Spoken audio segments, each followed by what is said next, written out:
Insektet në shtëpi. A duhet i vrasim? Është një skene e përditshme. Një miz vjen rrotull ushqimit. Një merimang të kurret në qoshe. Një krimbe ecën nëpër dysheme. Një milingon tërheq thërmia drejt murit. Dhe njeriu instinktivisht shtrin dorën. Por para se ta ulësh atë dorë, Islami ka diçka për të thënë. Diçka që ndoshta nuk e ke dëgjuar kurrë. Para se të flasim për vrasjen edhe lejimin, duhet të kuptojmë një parim themelor të Islamit. Allahu thot në Kur'an: "Nuk ka asgjë që të mos e lavdëroj atë, por ju nuk e kuptoni lavdërimin e tyre." Surja Isra 44.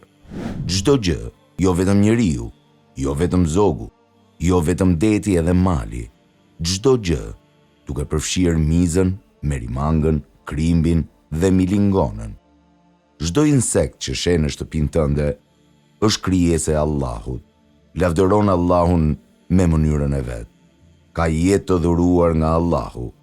Allahu thot gjithashtu: "Nuk ka asnjë gjallësë në tokë dhe as shpend që fluturojnë me dy krah e që nuk janë të ndara në grupe të ndryshme, sikurse edhe ju, Zoti i krijoi, i pajisi si juve." Surja An-Nam 38. Insektet nuk janë thjesht krijesa të rastit, janë komunitete të organizuara me jetë, me rregull, me mision. Allahu vetë u kushton një sure të tërë milingonave, surja An-Naml, surja e milingonës. Dhe tregon historinë e milingonës që paralajmëroi shoqet e saj kur pa ushtrinë e Sulejmanit duke ardhur.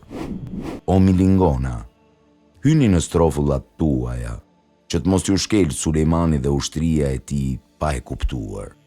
Surja Naml 18. Dhe Sulejmani, profeti i madh, buzëqeshi kur e dëgjoi këtë.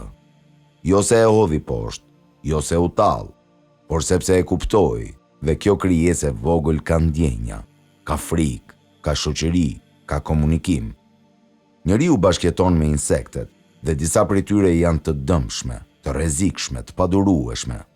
Prandaj profeti alayhis salam ka ndarë insektet në kategori me qartësi dhe drejtësi. Insektet që lejohet t'i vrasësh.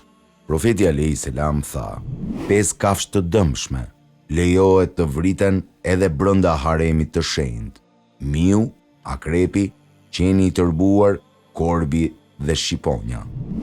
Dhe në një transmetim tjetër u shtuan gjarpëri dhe mushkonja, pasi dëmtojnë edhe sëmurin njeriun.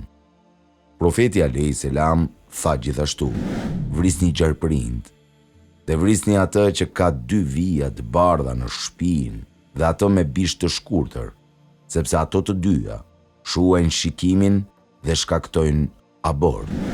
Për akrepin, profeti alayhis salam e quajti fasik, të prishur, dhe lejoi vrasjen e tij në çdo rast. Imam Nevevi komenton: çdo kafshë që dëmton njeriu, qoftë me pickim, kafshim ose sëmundje, lejohet të vritet. Kjo është nga mëshira e Islamit ndaj njeriut. Dhe këtu, Islami bën diçka të mahnitshme. Profeti alayhis salam ndaloi shprehimisht vrasjen e disa insekteve. Tha: i dërguari Allahut alayhis salam ndaloi vrasjen e 4 krijesave: milingonës, bletës, hudhudit, pubëzës edhe suradit, një lloj zogu. Bleta, krijesë shenjtëruar në Islam. Allahu i kushton një sure të tërë, An-Nahl, surja e bletës. Dhe Zoti yt i shpalli bletës: merr shtëpi në male, në pemë dhe në çfarë ndërtojnë njerëzit. Surja Nahl 68. Profeti alayhis salam ndaloi rraptësisht vrasjen e bletës, jo vetëm sepse prodhon mjalt, por sepse është krijesë e ndershme, e devotshme, e rëndësishme. Pubëza, zogu që Sulejmani e përdori si lajmëtar. Milingona, krijesës së saj i kushtohet sure e tërë. Profeti alayhis salam tregoi se një profet nga profetët e kaluar u doq nga një milingon dhe urdhëroi të digjej fshati i milingonave. Allahu e qortoi, vetëm një milingon të kafshoi dhe t'i shkatërrove një komunitet që lavdëron Allahun. Ka një histori të veçantë që tregon se si Islami shikon edhe me rimangën. Kur profeti alayhis salam dhe Abu Bekri u fshehën në shpellën e Theur, duke ikur nga idhujtarët e Mekës, Allahu dërgoi mbrojtje. Midis mbrojtjeve, Merimanga ndërtoi rrjetën e saj mbi derën e shpellës. Armiqtë arritën, panë rrjetën, thanë: "Askush nuk ka hyrë këtu." Rrjeta është e paprekur dhe u larguan. Shej Ibn Uthejmini thotë: "Kjo histori nuk është vetëm mrekulli, është mësim. Allahu shpëtoi profetin e tij alayhis salam me anë të një krijese që njerëzit e quajnë të parëndësishme. Çdo krijesë e Allahut ka vlerë dhe mision."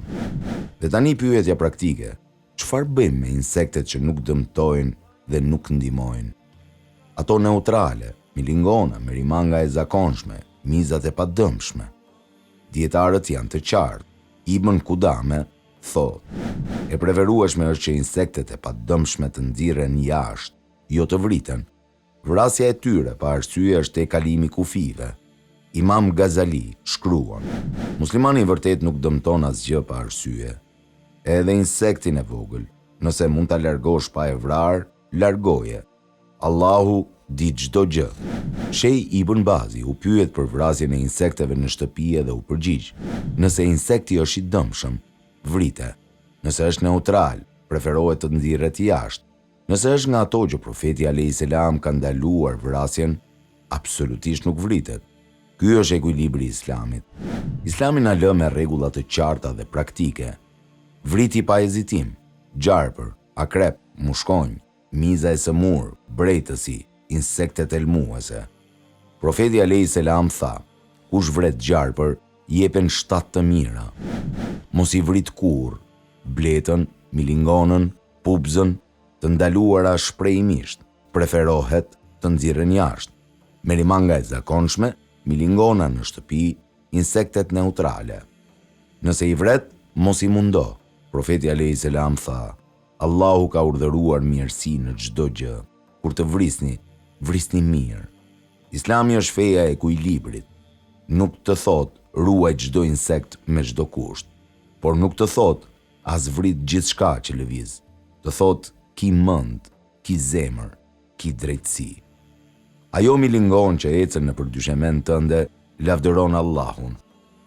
Ajo blet që hyn nga dritarja, është krijese e Allahut.